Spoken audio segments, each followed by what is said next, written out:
It was only less than 100 years ago when Alexander Fleming accidentally discovered penicillin because he left his lab bench all gross and moldy. But for thousands of years, ancient people were already putting moldy bread and steaming piles of soil on wounds to treat infection. And billions of years before that, bacteria themselves invented the first antibiotics. Yeah, the story of antibiotics started a long time ago, in a primordial world far, far away. Cue John Williams.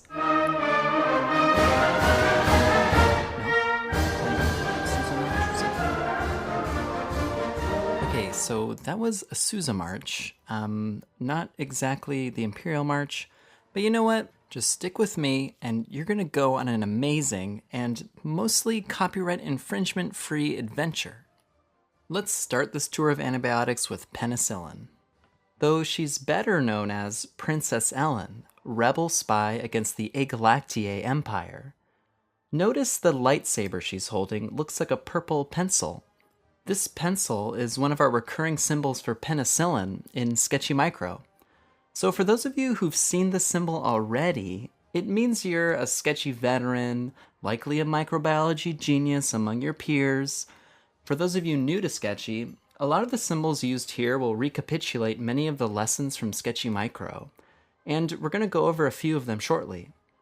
Okay, so the penicillins share properties of their pharmacology and mechanism of action with cephalosporins, monobactams, carbapenems, beta-lactamase inhibitors. All of them are beta-lactam compounds, which means that they have a four-membered beta-lactam ring, just with different constituents attached. We'll always represent a beta-lactam antibiotic with a ringed planet like this one. See that beta-lactam ring? Penicillins, like all beta-lactams, interfere with the transpeptidation reaction of bacterial cell wall synthesis. So because they act on the cell wall, think of them working well against that thick gram-positive peptidoglycan wall. In general, penicillins have greatest activity against gram-positive organisms, like staph and strep, represented here by these purple coxoid space stations in clusters and chains, kind of like staph and strep colonies. You see that armored space station being built? The one with enough firepower to destroy an entire planet? That's the death coccus. Its structure will remind us of the bacterial cell wall, composed of a complex cross-linked polymer of polypeptides and polysaccharides, peptidoglycan. Specifically, we're going to highlight the peptide structure that terminates with D-alanil, D-alanine. Notice the repeating D-ala architectural motif. Penicillin binding proteins, or PBPs, remove the terminal alanine in the process of forming crosslinks between peptides. So PBPs are, in essence, construction workers, represented here by these space workers building the wall of the death coccus, part of the planetary building project, of course. Penicillins, as well as other beta-lactam antibiotics, inhibit this transpeptidation reaction by covalently binding the PBPs, hence the name penicillin binding proteins. So penicillins work by halting peptidoglycan synthesis in actively growing cells, and the cell dies. That's bactericidal. So we're in a period of civil war, of course, and ships have come to rescue Princess Ellen. While they're probably aiming for the conveniently exposed thermal exhaust port, they're taking out the PBPs. Notice the shapes of the wings. These V-winged ships represent penicillin V, which is the oral form of penicillin, meaning it's acid stable. So to remind you of that, here's a big acid yellow nebula behind them. Penicillin V is indicated only in minor infections because of its poor bioavailability, 4 times a day dosing, and narrow spectrum. Penicillin G is the IV form of penicillin, represented here by Princess Ellen, who's being held captive by the Agalactiae Empire's evil agents. Look at that side bun, so G-shaped. She's struggling to escape from a rope made of ivy tied around her neck, and the IV is reminding you that penicillin G is administered IV. Benzathine salts of penicillin G can also be given as intramuscular injection. So we've mentioned that penicillin has good activity against gram-positive organisms. Let's go over some of its key clinical uses, many of which are for streptococcal infections. Oral penicillin V is an agent of choice for group A streptococcal pharyngitis, or strep throat.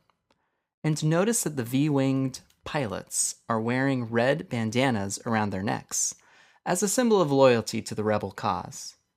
Let this red bandana around the throat, now and in future stories, remind you of streptococcal pharyngitis. But we all know that a sore throat can lead to a broken heart, and if we look out the window behind her, we can see that her home planet, Sinningham, has already been destroyed by the Death Caucus. Notice the heart shape combined with fire, to remind you that penicillin V or G are treatments for rheumatic fever. As we look on in horror, take a look at the Emperor of Palpitations himself, Emperor Viridans. Come to the dark green side. His dark green robe is there to remind you of Strep Viridans, and his bicuspid-shaped hat represents the left-sided endocarditis caused by Strep Viridans and Strep bovis, both of which can be treated with penicillin G. One more strep infection to mention, and that's Strep agalactiae, or Group B strep. Always remember Group B for babies. And outside on the space dock is a galactic baby. Heir to the Agalactiae throne, he's attached to an umbilical cord-esque oxygen line to remind you that penicillin G is given intrapartum for Group B strep prophylaxis. Let's move on from strep infections and take a look at what else is going on out on the space dock. One thing to remember is that penicillin is used to treat Actinomyces israelii, a gram-positive rod that grows in chains, represented here by this purple and rod-shaped cargo transporter. Notice how the cargo is labeled with the Empire's official star emblem, which looks suspiciously like the Israeli flag. At the head of the train, the driver has fallen off the space cargo vehicle, and notice he has some road rash. His spacesuit is perforated, and he's likely susceptible to a Clostridium perfringens infection, which leads to gangrene, which can be treated with penicillins. He was probably swerving out of the way of that stray space dog out on the loading dock. Pasteurella infections are commonly caused by dog bites and treated with penicillin, as well as other more broad-spectrum beta-lactams such as ampicillin and piperacillin. Take a close look at the astronaut being chased by the dog. Red gloves, boots, just like the palms and soles rash of secondary syphilis, caused by the spirochete Treponema pallidum. A single dose of benzathine penicillin G provides low but persistent serum levels of penicillin and is standard therapy for primary, secondary, or early latent syphilis. Because it's a spirochete, we've even thrown in a spiral galaxy right behind him. All right, one more clinical use to mention. Notice that most of the microbes we've covered so far are gram-positive, but there's one important gram-negative one, which we'll depict in red. Meningococcal meningitis, caused by Neisseria meningitidis, a gram-negative diplococcus, is treated well with penicillin G, if the isolate is proven to be penicillin susceptible.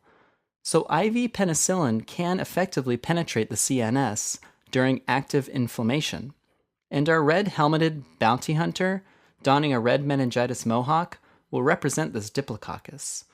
Notice the red gram-negative diplococcoid pair of rocket boosters we've given him. In the midst of this intergalactic civil war, we'd expect some resistance. The most common mechanism of resistance is the production of beta-lactamases, such as those produced by Staph aureus. To show this, we have a beta-lactamase trooper shooting down one of Princess Ellen's V-winged ships, displaying a very threatening crossed-out beta symbol on his armor. In later sketches, we'll talk about how antibiotics deal with these beta-lactamases, which are often expressed by plasmid genes. So notice the ring structure on the beta-lactamase guard's gun, which is meant to look like circular plasmid DNA. Okay, we've been through a lot, I know. And to finish off this beta-lactam space opera, I'll mention some adverse reactions caused by penicillins, though they are generally well tolerated. The most serious adverse effects are due to a type 1 or IgE-mediated hypersensitivity, which can result in anaphylaxis. To show this, we have a red-faced pilot shutting his swollen eyes as he heads into a dangerous asteroid field. Notice the long IgE missiles on the side of his ship. While up to 10% of patients may have a reported penicillin allergy, as many as 90% of these individuals will likely have negative skin testing and tolerate penicillin without an adverse reaction. Also remember that 10% number for the degree of cross-reactivity with cephalosporins, though this number is also overreported. In clinical practice, cephalosporins are more likely to cause an adverse reaction in patients with a penicillin allergy if they have had positive skin testing in the past to penicillin, or if their previous allergic reaction to penicillin consisted of definite IgE-mediated clinical features and occurred within 10 years. Why is there an asteroid field, you ask? Sadly, it's what remains of Princess Ellen's destroyed planet. And notice that our pilot is firing shorter IgG-shaped missiles onto the asteroid field that look suspiciously like red blood cells. These exploding asteroids will represent the autoimmune hemolytic anemia that can result from penicillin administration. This results in a positive direct Coombs test, which just means it's due to antibodies against penicillin binding to the surface of red blood cells. If we look into the distance, we can see one more important adverse effect. It's a kidney-shaped nebula, here to represent interstitial nephritis. This is caused by mononuclear cells entering the interstitium of the kidney, and on histology, these little blue cells kind of look like these blue star clusters throughout the interstitium of this kidney nebula. Beautiful, isn't it? Well, there you have it. Let's break down this space opera into a few important points. Penicillin is a beta-lactam antibiotic with activity against gram-positive organisms, halting peptidoglycan synthesis, leading to cell death. It's used for strep infections, actinomyces, pasteurella, and syphilis. And watch out for that hypersensitivity and subsequent cross-reactivity with cephalosporins. The next stop on our tour, penicillin's resistant to staph beta-lactamases.